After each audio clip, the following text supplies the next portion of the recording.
Olá, assinante! Hoje nós vamos falar da perda auditiva relacionada ao processo de envelhecimento, que é um processo progressivo que começa a acometer as pessoas em maior ou menor grau, dependendo da sua tendência genética, de exposição a ruídos, não é? Se é portador de algum outro problema de saúde, como diabetes, hipertensão, síndrome metabólica, que pode acelerar ou mesmo desencadear esse processo. Então, como eu mesmo acabei de dizer, esse fenômeno é chamado de presbiacusia. E ele começa a se manifestar mais ou menos em torno dos 40 anos, assim como a presbiopia, que é a perda, a diminuição da acuidade visual, que começa a acontecer também a partir dos 40 anos e tem o mesmo mecanismo fisiológico relacionado ao processo de envelhecimento. Embora essa perda auditiva seja subestimada em relação à sua gravidade, nós sabemos que não é bem assim e temos maneiras de prevenir essa perda auditiva. Por quê? Porque foram feitos ao longo do tempo várias pesquisas, vários estudos e se constatou várias coisas muito importantes em relação à cognição, quer dizer, a capacidade de raciocínio, de memória, de compreensão em relação à perda auditiva. Então, uma perda auditiva progressiva pode provocar inúmeros problemas. Então, vejam bem, o que nós devemos considerar em relação a esse problema, que é, na verdade, um verdadeiro problema de saúde pública, não é?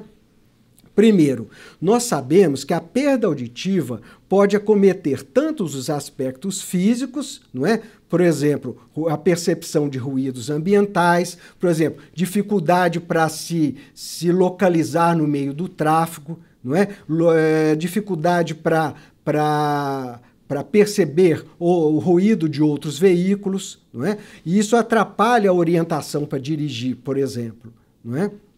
E também, isso contempla também a questão de um isolamento social, então um aspecto psicológico muito grande, porque a pessoa que vai perdendo a audição, ela tem tendência a se isolar socialmente.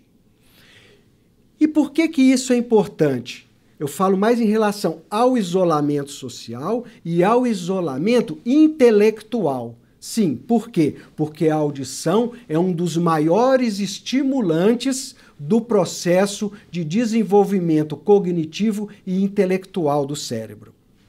Existe um estudo, uma análise que foi feita pelo Jornal Americano de Otorrinolaringologia e Cirurgia de Cabeça e Pescoço, datado agora bem recente, de dezembro de 2017, que eles fizeram uma análise, né, e chegaram à conclusão que adultos mais velhos que desenvolvem perda de audição são mais propensos a sofrer um maior declínio cognitivo, isso é, um maior declínio intelectual, um maior declínio da memória, e desenvolver demência. Então, prestem bem atenção, adultos mais velhos que desenvolvem perda de audição são mais propensos a desenvolver demência do que aqueles adultos mais velhos sem problema de audição. Então, nós chegamos à conclusão que essa perda de audição ela deve ser monitorada e deve ser tratada de uma maneira preventiva e deve ser tratada uma vez já instalada. Porque a natureza dessa perda de audição é progressiva. Se a perda auditiva, ela pode exigir uma maior energia mental da pessoa portadora para perceber a fala. Então, isso deixa menos recursos mentais, não é, disponíveis para que aqueles processos cognitivos cerebrais, como a memória e o raciocínio, se manifestem e sejam desenvolvidos e sejam preservados. Além disso, a via auditiva mantém uma intensa relação com as vias cerebrais para o córtex cerebral, não é? Que é onde nós temos a percepção e o desencadeamento de emoções, raciocínio, etc. Então, a perda auditiva pode levar a um maior isolamento social, não é? E isso, consequentemente, aumenta o risco de problemas cognitivos. Então, daí vocês estão vendo a importância de se prevenir, de se detectar, prevenir e acompanhar e tratar essa perda auditiva. Porque uma vez instalada, ela tem caráter irreversível. Ela pode progredir relacionada a vários fatores, né? Como algumas doenças, por exemplo, diabetes, doenças cardiovasculares, não é? Diabetes, síndrome metabólica, hipertensão arterial. Então, isso tudo pode acelerar esse processo de perda auditiva. Então, quais são os sintomas, então, dessa perda? A pessoa começa, às vezes, um sintoma muito discreto, um pequeno zumbido, não é? Uma pequena dificuldade para escutar certas palavras ou certas sílabas, principalmente aquelas de tom mais agudo, não é? Nós sabemos que existe uma dificuldade maior, principalmente em perceber o tom de voz feminino, porque essa perda começa a acontecer primeiramente nas frequências mais agudas. Então, como a voz feminina é uma voz geralmente de uma frequência mais aguda, a pessoa começa a ter dificuldade em conversar com mulheres, não é? Certos sons também são mais difíceis de distinguir uma palavra de outras, como a consoante S, por exemplo, não é?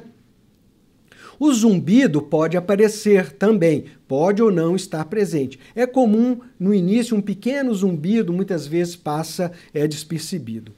Com o tempo, ocorre, e com o progredir dessa perda auditiva, vai acontecendo uma dificuldade na compreensão das palavras. Então, é aquela pessoa que chega, né, aquele senhor, aí dos seus 60 anos, mais ou menos, e fala: doutor, eu escuto, mas eu não entendo. O que significa isso? Ele está escutando, mas o cérebro já não está processando aquela mensagem, né? Então, isso aí já é um comprometimento do processo cognitivo. Isso aí exige um tratamento rápido, porque essa progressão isso pode ser rapidamente progressivo. Como é feito o diagnóstico, então? Primeira coisa, um exame otorrinolaringológico completo, não é? E uma avaliação auditiva completa.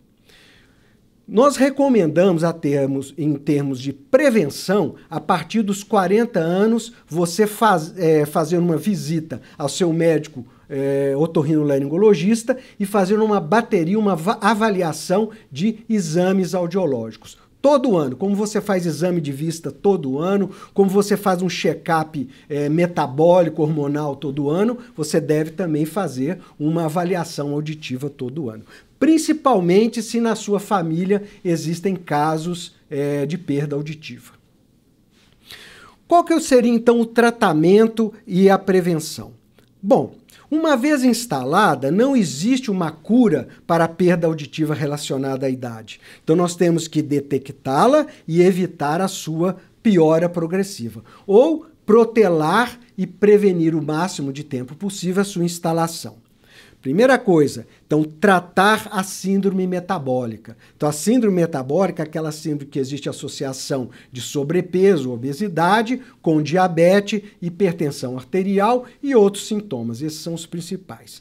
A síndrome metabólica é um fator desencadeante e agravante. Por quê? Porque ele gera um processo inflamatório em todo o organismo e o ouvido, as vias auditivas, como órgãos dos sentidos, são mais propensos a sofrerem as consequências de uma síndrome metabólica.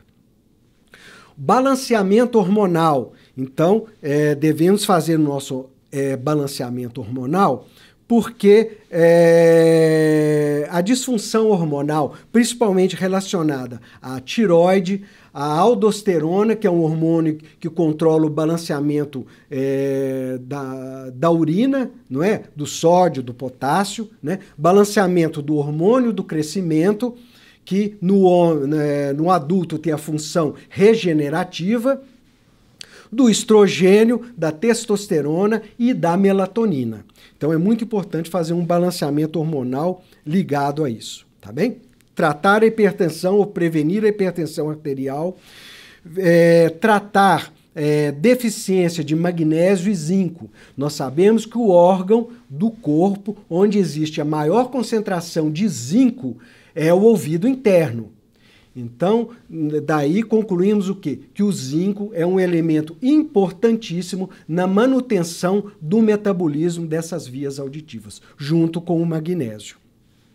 E também evitar o uso de certos medicamentos que são comprovadamente ototóxicos. Aqui eu destaco o uso do ácido acetil salicílico, ou AS, que é muito usado atualmente, né, para, vamos dizer assim, raliar o sangue, como preventivo de acidentes vasculares cerebrais. Então tem que se verificar isso muito bem, se compensa o risco-benefício, porque o AS, em um uso prolongado, ele tem um efeito tóxico para o aparelho auditivo, tá bem?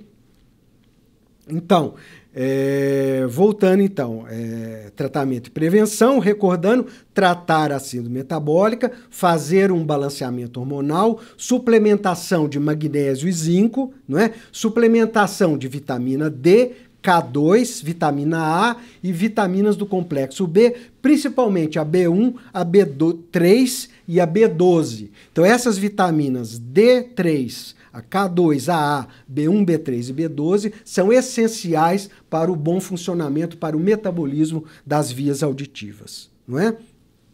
O uso de ginkgo biloba, o ginkgo biloba, ele tem um efeito antioxidante e vasodilatador sobre as vias auditivas, não é? Agora, muito cuidado se tiver, por exemplo, em uso de AS, porque ele também tem um efeito anticoagulante, como o AS, pode precipitar hemorragias. Então, sempre fale com seu médico. Tá bom? Uma dose média seria em torno, como prevenção, em torno de 80 mg ao dia de ginkgo biloba, de preferência do extrato, dividido em 2 doses.